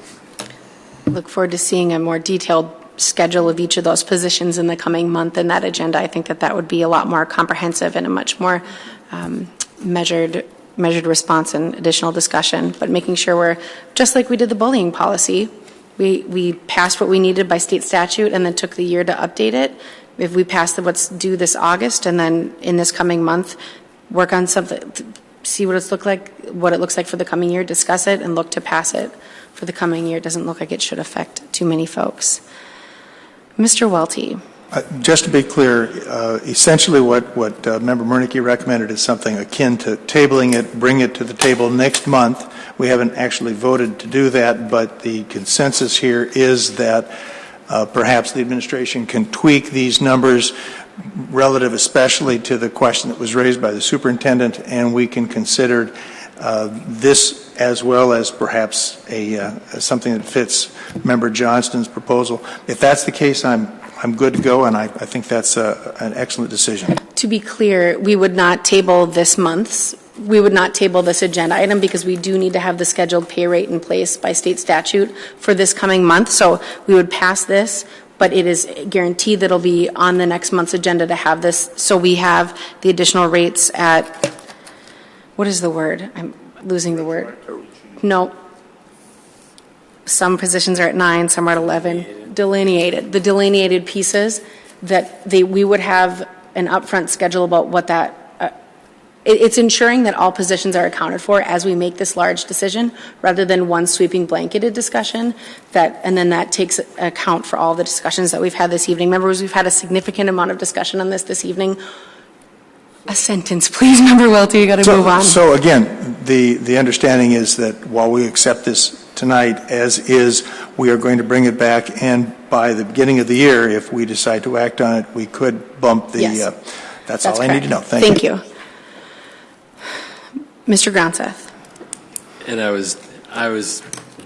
you went there as we were going through that conversation, we went there because I was going to say some of these people are on summer staff. There's, lawn mowing, there's nutrition, so we do have to get this in place tonight, at least this part of it. So we are going to vote on the amendment made by Member Johnston. All of those in favor of the amendment, say aye. Aye. Those opposed? No. That the amendment fails 2-4. And now we will, you requested a separate vote on this, and so we will move the hourly, like a separate vote. All those in favor of the hourly substitute pay rate sheet signify by saying aye. Aye. Aye. Those opposed? Okay, so that motion passes 6-0. So, great. Good discussion, members. All right, Code of Ethics. Member Johnston had pulled this item for discussion and for a separate vote. Yes, Madam Chair, we've had a lot of discussion on this. I think we should have a lot more discussion on this. And I gave, at the committee, I had sent out to all members what I suggested, replace it, and I'm going to move my replacement as well. So Member Johnston has moved the his replacement? Moved it yet. Okay, again, I'll make a motion I move to delete the proposed policy 8050 in its entirety and substitute the following, which I submitted to the chair. I'll read that to you. This is our existing code of ethics with minor corrections. Board members will strive to improve public education, and to that end should 1, attend all regularly scheduled board meetings insofar as possible and become informed concerning the issues to be considered at those meetings. 2, recognize that board members should endeavor to make policy decisions only after full discussion at publicly held board meetings rather than pledge their vote prior to the discussion. 3, render all decisions based on available facts and independent judgment. 4, encourage a free expression of opinions by all board members while refusing to predict school board policies. And part of my amendment is eliminating the last sentence on that, which currently says refrain from disparaging remarks about other board members. Number 5, work with other board members to establish effective board policies and to delegate authority for the administration of the schools to the superintendent. 6, seeks public input from other board members. I added the term other board members, parents, students, staff, and the community at large, and communicate such input to other board members and the superintendent. 7, keep informed about current educational issues. 8, support in an impartial manner the employment of those persons best qualified to serve as school staff. 9, keep the office as a board member separate from the board member's private business or profession, and avoid soliciting business or patronage from employees or others doing business with the district. Avoid being placed in any other position of conflict of interest. My amendment adds the following. Board members, like district administration and district staff and district employees, will refrain from participating in any issues involving family members. Number 10, take no private action that will compromise the board or administration. Number 11, respect the confidentiality of information that is privileged under applicable law. 12, promote the educational welfare of all the students attending the public schools. And last, number 13, adhere to, here I added district policies, Minnesota, and federal statutes. I move that amendment. There's been a motion by Member Johnston and a second by Member Welty for an amendment. Member Johnston. We had a good discussion I want to pass on to the public on why this is. As I read this, I read it in its entirety. We have a very good code of ethics currently. It is actually quite similar to the model MSB Code of Ethics. I think it's important not to throw out the baby with the bathwater. During the lawsuit, during the hearing on the judge, he indicated in comments to the court that most of the charges brought by this board against me were likely unconstitutional when it involved, what I couldn't say, despairing, what people call despairing remarks when I criticize or ask questions. And so why the change in number 4 is it eliminates what the judge indicated would probably be on a constitutional issue. He never ruled on that. The school board has dropped their effort to remove me, so that became not an issue. I'd like to point out to the board, number 9 that I added, that we talked about, is that this is something that I've added here, which some people may say directly affects me and what happened when I was supporting a person that I happen to love. But what would take that, it would make all school people, including teachers, principals, superintendents, and staff, and board members, would make that unethical to interfere with any family member. And we know that happens a lot. I can give many examples of that. I think any staff, any teacher, any administrator interfering with family members has been done very frequently in the past, should be addressed. And so this amendment also addresses that. And I think that this amendment, I'm going to, this is an amendment that I'm giving up something. I think it is also making our Code of Ethics constitutional. And I think it's something that we as a board should look forward at moving forward. And I'm going to say a quote and use a quote. I'm going to give a quote which I think expresses this very well from Archbishop Desmond Tutu from South Africa, Nobel Peace Prize winner in 1984, shortly after apartheid ended. Having looked the beast in the eye, let us shut the door on the past, not to forget, but to allow it not to imprison us. Let me say that again. Let us shut the door on the past, not to forget it, but to allow it not to imprison us. My modified Code of Ethics will move us forward. The amendment that is not, incidentally, a Minnesota model policy, and we'll get to that discussion, I'm sure, after people vote down this. This will not move us forward.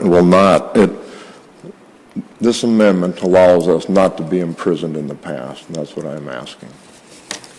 Thank you, Member Johnston. I would just note to folks that are following along that we're looking at there's an amendment to page 9 on the Code of Ethics. I mean, I do have to say that our district is in the process of aligning all of our policies with the Minnesota School Board Association and Minnesota MASA model policies, and so many of our policies are being overhauled, and I think many of the things that you've updated in here are actually included in our updates. So, Member Welty.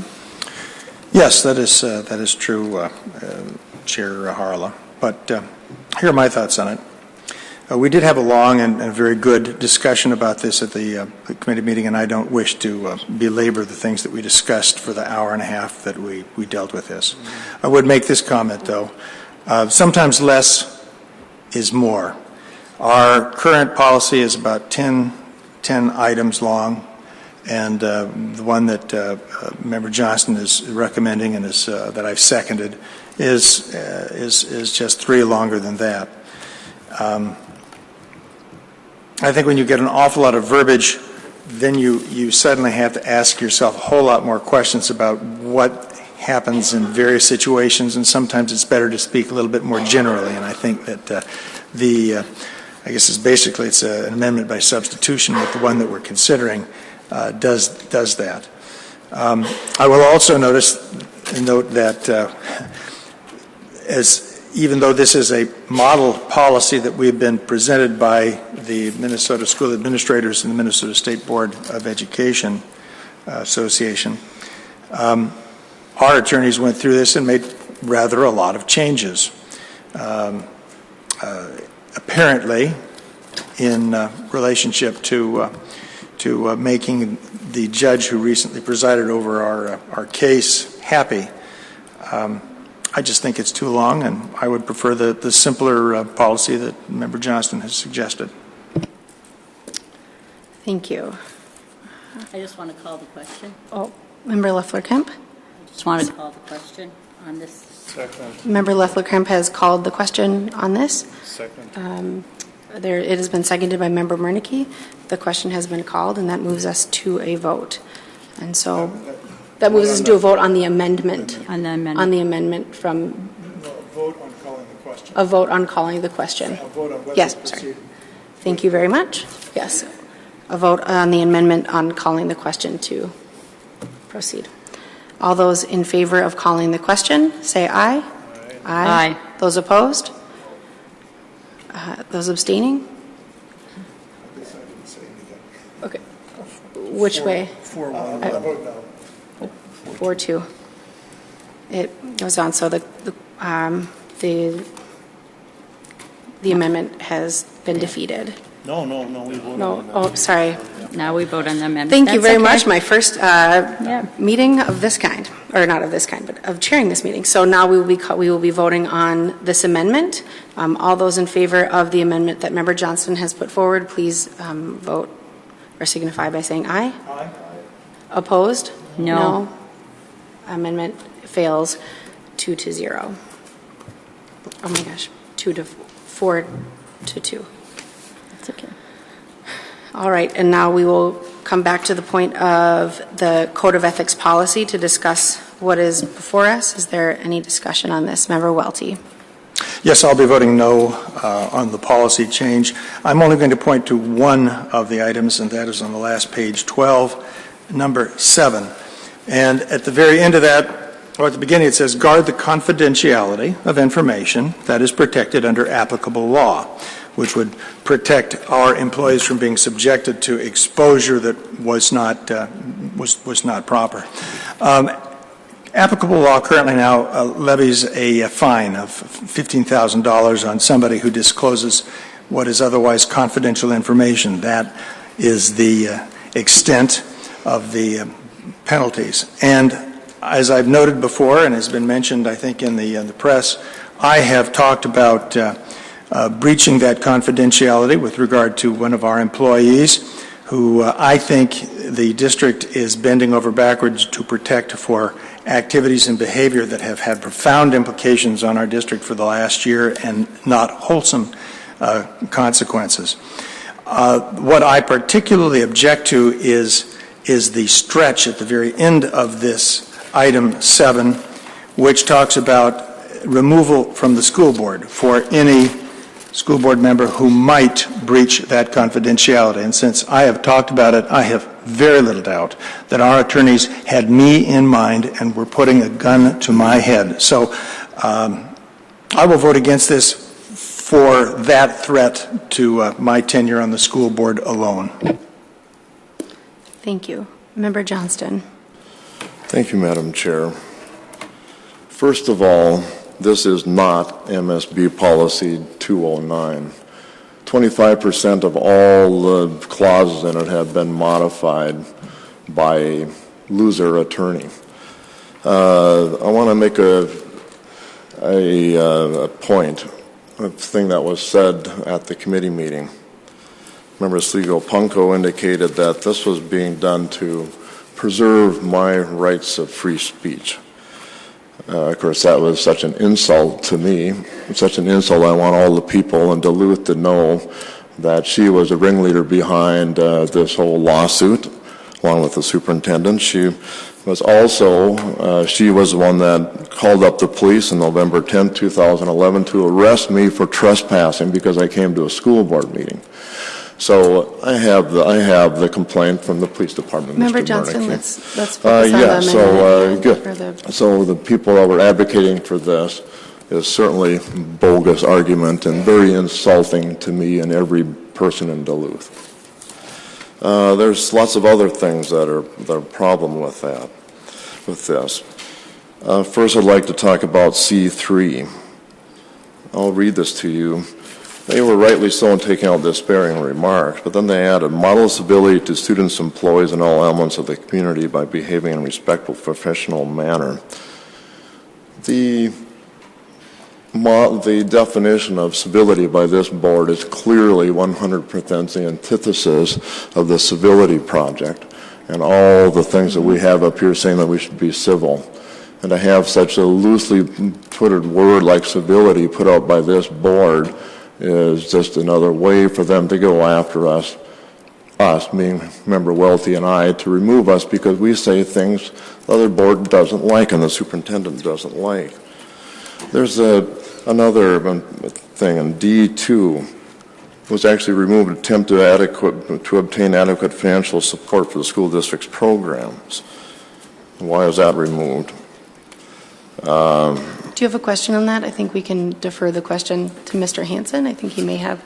No, I don't have a question on it. Okay, so it's just a statement you're just asking. Yeah, I said I think that's wrong to remove that. That's one of the issues that our loser attorney took out. Remember, the attorney that wrote this was the one that lost the case for you, the school board. Member Johnston. And in particular, I would like to point out. One moment, please, Member Johnston, if I may. You've asked a question, and I would like that it be clarified by our financial staff. No, I did not ask a question. I'm making comments on what I think the flaws in this code of ethics. The biggest thing during the hearing with the judge, or actually, no, it wasn't during the hearing with the judge. My attorneys made the case that the only way you could remove a member, one of the parameters of removing a member, was if a code of ethics stated that if you didn't follow this, you could be removed. Back on number F7, where it says that not following this can remove a member, the only reason this is put in there, the only reason this could be put in by your attorney is that if they intend to use this again now to go after Mr. Welty or me. That's the only reason anybody would put in F7. If you're not going to go after Mr. Welty or I, then take it out. And I will again read to you my quote from Archbishop Desmond Tutu after apartheid had been tried to be removed and started to be removed. Having looked the beast in the eye, let us shut the door on the past, not to forget it, but to allow it not to imprison us. What this board, with the direction under the lawyers of the superintendent, has done, and if the superintendent is opposed to that, then I would like to hear his objection to this as well. What this is doing is imprisoning us in the past. It is poisoning the well for a new board that is going to be here soon. I'm asking this board not to imprison us in the past and take the wisdom of a great man, Desmond Tutu, on how to deal with conflict, which this board has not done at this point. If we pass this, this is nailing in the coffin that this board is going to do nothing to talk about civility, nothing to talk about not allowing the past to imprison us. Member Leffler-Kemp, you are next. The question.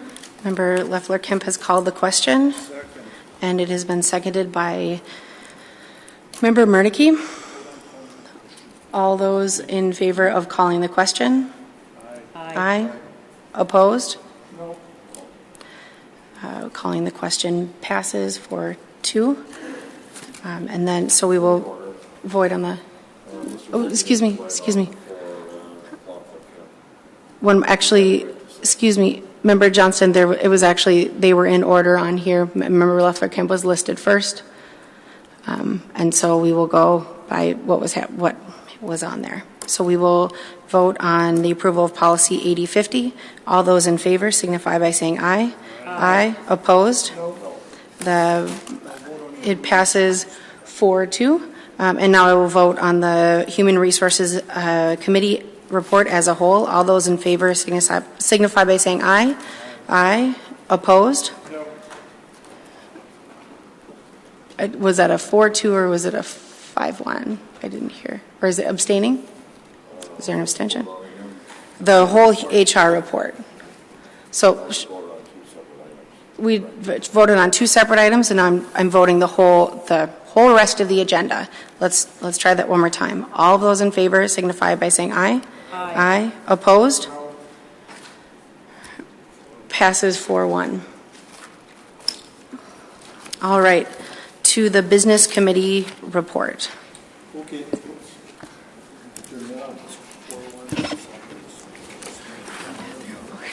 The Business Committee report. We actually had a lot of discussion at the committee meeting, and I'm hoping that this will make our comments today about Business Committee report much briefer.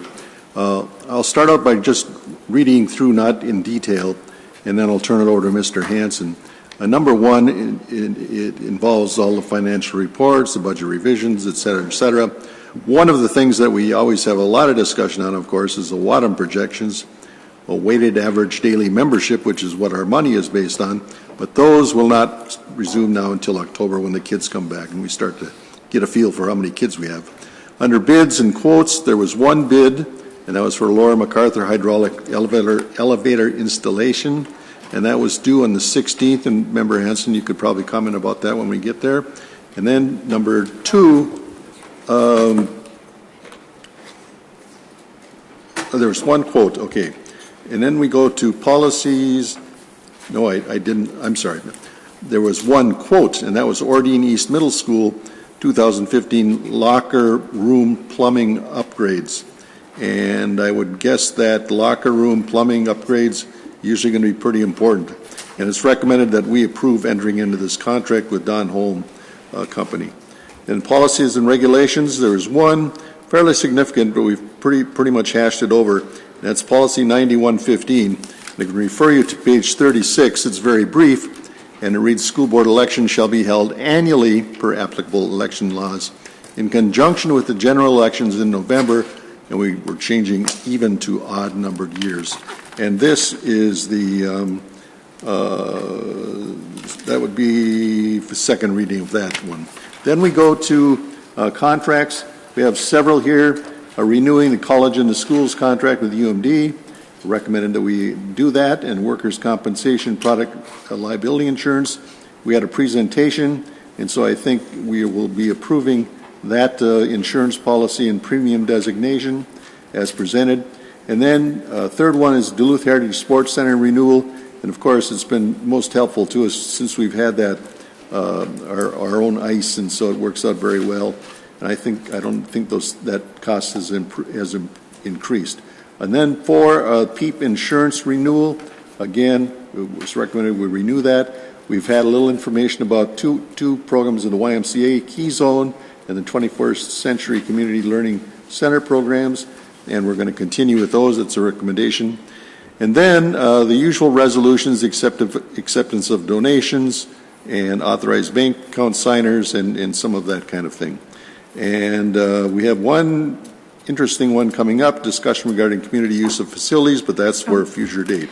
Now I'll turn it over to Mr. Hansen. Member Westholm, we actually need to move the resolutions. Oh, I'm sorry. On page 65. So I move the Business Committee report of Tuesday, July 21st.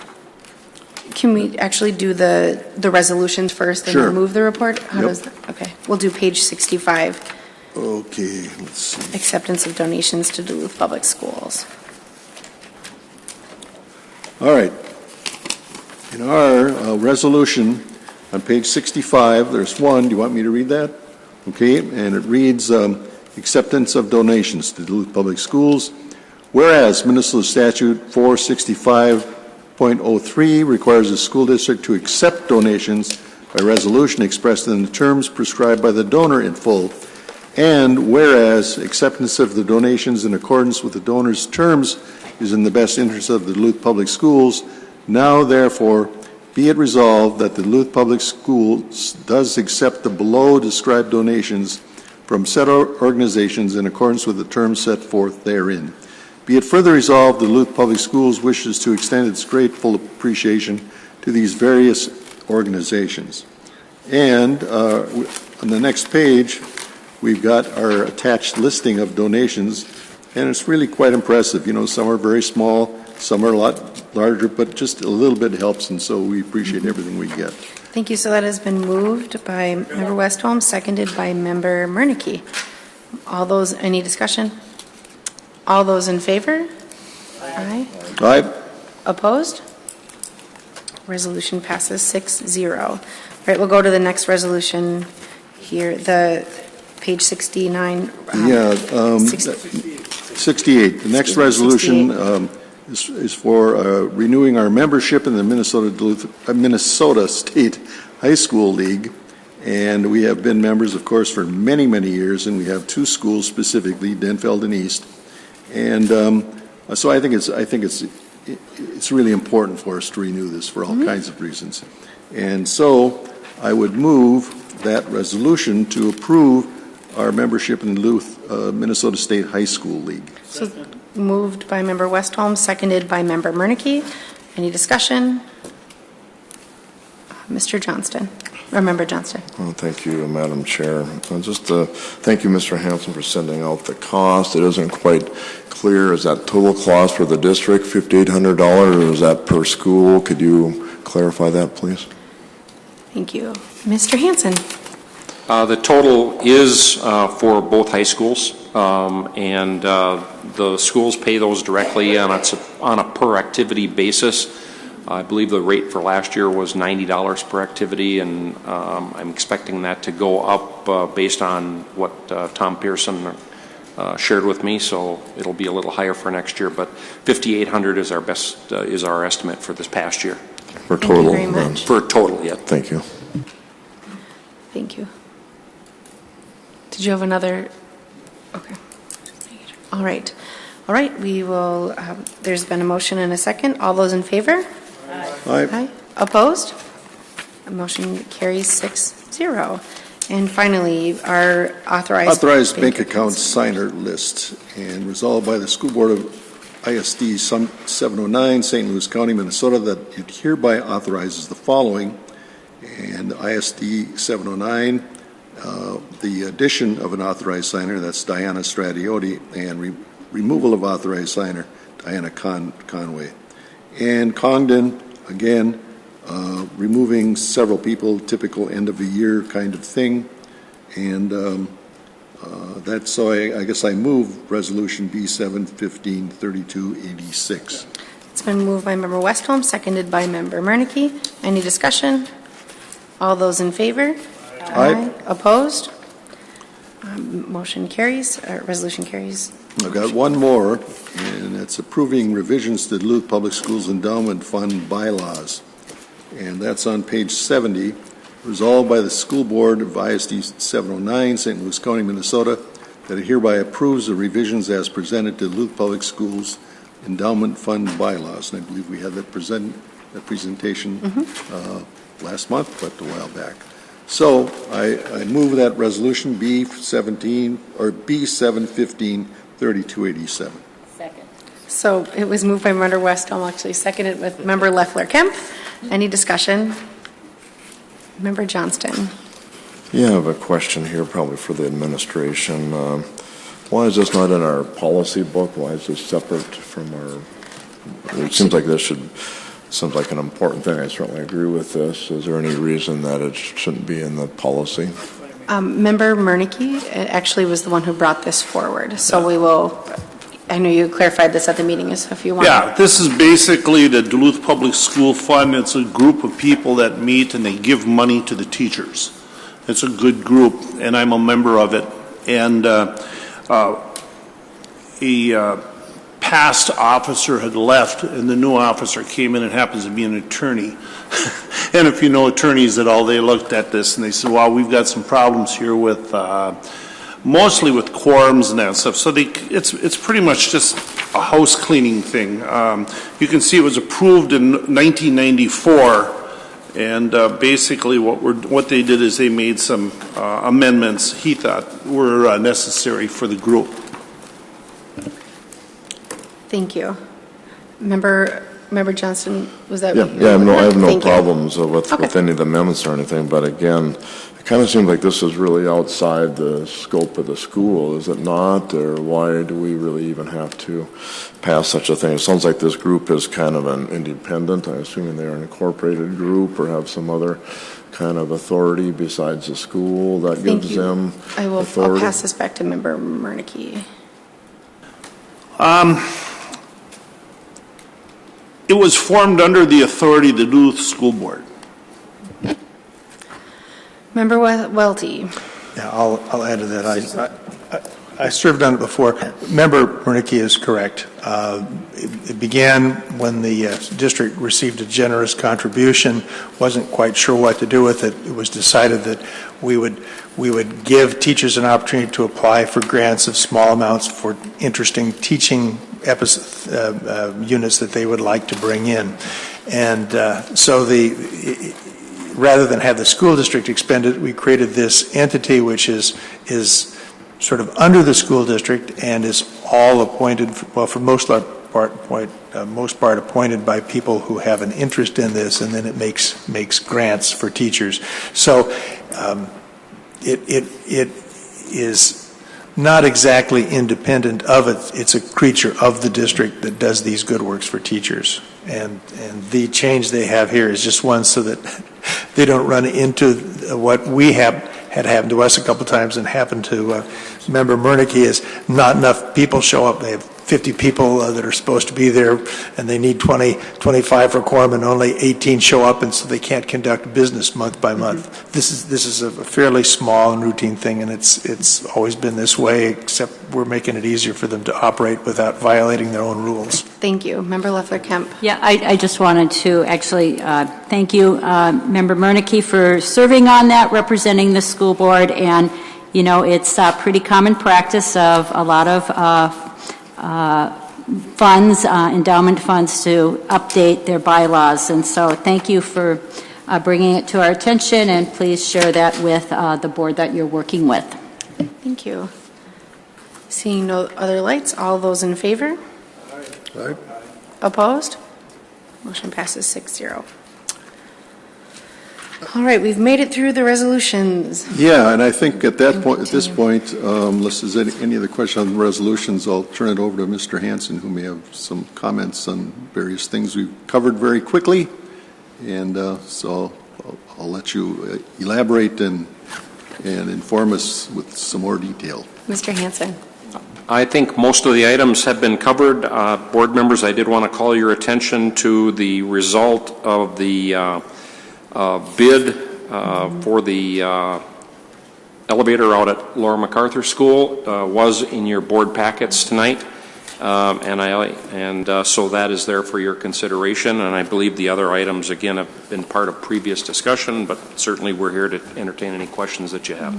I thank you for sending that out on Friday as well, too. So appreciate the printed copy, but for mailing it out in advance for us to look at. So have you moved the business committee? Yeah, one more question I have. I've got E, placeholder sale of property, but there's nothing more at this point on sale of property. Okay, if not, I move the business report for this month. Moved by Member Westholm, seconded by Member Murneke. Member Johnston. Yes, I'd like to have some discussion on several items. 1A, 2A1, and 3A. Great. Any other? I'd like to have a separate vote on 4A1. I'm sorry, I didn't understand what you just said. Can you say that I'd like to again, have a please? separate vote on 4A1 and 4A3. And I'm sorry, separate vote on 4A1? 4A3 and 4A5 and 4A6. Can 4A5 and 4A6 be done together? They're We very similar could do, programs. I just like to have, we could vote all those ones that I asked for separately, would be fine. Well, so you're okay with voting 1, 3, 5, and 6 together? Yes, I am. On a separate vote? Yes. Okay. Okay, so, you'd ask for a separate vote on 1, 3, 5, and 6. I think let's actually move those. We'll put those together and we'll vote on those now. So all those in favor of 4A1, 3, 5, and 6, say aye. Aye. Opposed? It carries. All right. So your discussion, you had a comment on 1A1 financial report, Member Johnston. Yeah, this is where the vendor list comes in play, and on looking at that, I had some comments, some of my comments that are typical, but some of them are somewhat new. Last year, we paid Rupp $167,000 as a lawyer. The total lawyer fees for last year were $221,000. So I went back 5 years, and the total lawyer fees we paid are $670,000. Obviously, the last year is about twice the average that we've been paying, almost 3 times what our average lawyer fees has been. And I think it's a very dangerous precedent to be setting this board in to be spending money on lawyers. I think it's a wrong direction by the superintendent. I also noticed that there was a bill from Myron Greenberg for $8,600. For those that don't remember, Myron Greenberg was a person that was mentioned by the Rupp lawyer firm with their $168,000 they got to be a hearing officer and for what the school wanted to do to have a removal hearing for me. Now, that hearing never happened, not even come close to happening.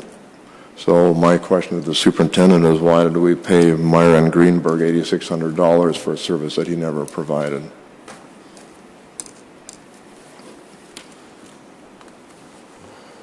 Mr. Hanson. The payment to Mr. Greenberg was as you mentioned, Member Johnston, was the result of scheduling that hearing. Once you get within a window of time, because in these cases, hearing officers block that time out of their schedule and therefore can't take any other work. Once you get within a window relatively close to the hearing, they're due certain payments, and this was part of the amount that he was due technically with his contract. Are you continuing? Member Johnston. Payment was made on June 1st. The hearing was scheduled for, I believe, May 15th. I have a hard time believing that they got the bill in there and we paid it that quick. Does that mean we're going to have more bills coming next month from him? Because I can't believe that we got that bill and paid that in a Mr. 2-week Hanson. time period. As far as I know and can remember off the top of my head, it's only one bill and we paid the entire amount, so I wouldn't anticipate that we'd see any other bills for this. As a person who's been in many arbitrations for the union, on the union side, $8,600, yeah, we know there's a timeline whenever you bring a judge or a mediator in. $8,600 is way too high. I guess I must say also here that I noticed that the superintendent defers such questions to Mr. Hanson. My direct questions are to the superintendent to keep control over this type of spending. When I talked about what the lawyers did for the schedule of ethics, code of ethics, the superintendent seemed to express disbelief that I included him in any of that discussion. As a board member, I expect the superintendent to be on top of all things and approving all things that happen. And in this case, certainly our highest paid CEO seems to say that he knows nothing about this lawsuit. Mr. that Johnston will went let on. him respond. So I think it's, again, I'm making that statement, and I'd certainly like to have that change in the future. Mr. Gunseth.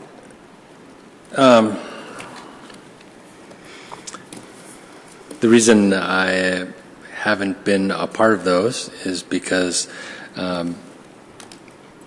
Mr. Rupp and his firm represent the school board, not the superintendent. And when it's the school board's actions and the school board talking directly with the law firm, not through me, I don't have control over those expenses. I do want to point out, however, that Rupp, Anderson, Squires, and Walsberger do handle several things for the school district, including special education and HR concerns and things through operations. And so it's not just one topic that is covered. The areas that I would have control over as far as spending would be the special education and the operational, the HR, anything that has to do with our functioning as a school district and not the functioning of the school board directly. Member Johnson, I think actually that if it has to do with that, it would be directed to Chair Saliga Punko, who would have additional information. So, Member Johnston. Comments, yeah. I'll finish that in comments there. I mean, I appreciate the superintendent's comments, but apparently the school board put the responsibility off on Mr. Hansen, apparently. We answer to the superintendent answers to the school board, and to say that the superintendent had nothing to do with this because of the school board thing, but yet Mr. Hansen does all the answering of questions, I don't think is appropriate. Thank you very much. I think we will. Member Welty. I'll note that I have put in an informal request for the legal hourly billing of the attorneys over the past year, and I hope I can keep that an informal request. I would like to take a look at just what work the attorneys have done for us. Thank you. Superintendent. I just want to make a note that as our CFO, our Chief Financial Officer, Mr. Hansen does take care of all of our receivables and billing and oversees paying all of our bills. And so he has the view of all of that kind of detail. I do not have the detail of every bill that we pay. We do receive a report. That's where you got the numbers that does delineate what those costs went to for the attorneys, and that is available on the board book as well. In the future, instead of motioning towards Mr. Hansen, I will get on the speaker and ask him the information. Thank you. All right, we are going to move on to 2A1. Member Johnston, you had a comment about that? I comment on a question. This is for $198,000 for elevator equipment, and I've been in Lower Mac many times. I've used the elevator there many times, and my question is, why are we paying $198,000 for additional elevator equipment? Mr. Leiter. Member Johnston, members of the board, when Laura MacArthur Elementary School was initially designed, there would have been one elevator in it, but there was a change directed through input from the board and community that resulted in reorientation of the floors, and then also the addition of the Valley Youth Center space below the cafeteria. At that time, since there was a route to get from the second or the ground floor around to the playground and also to the Valley Youth Center, there was a second elevator shaft that was roughed out, but the elevator equipment was not installed pending the knowledge of what available funding would be after all of the other projects were completed.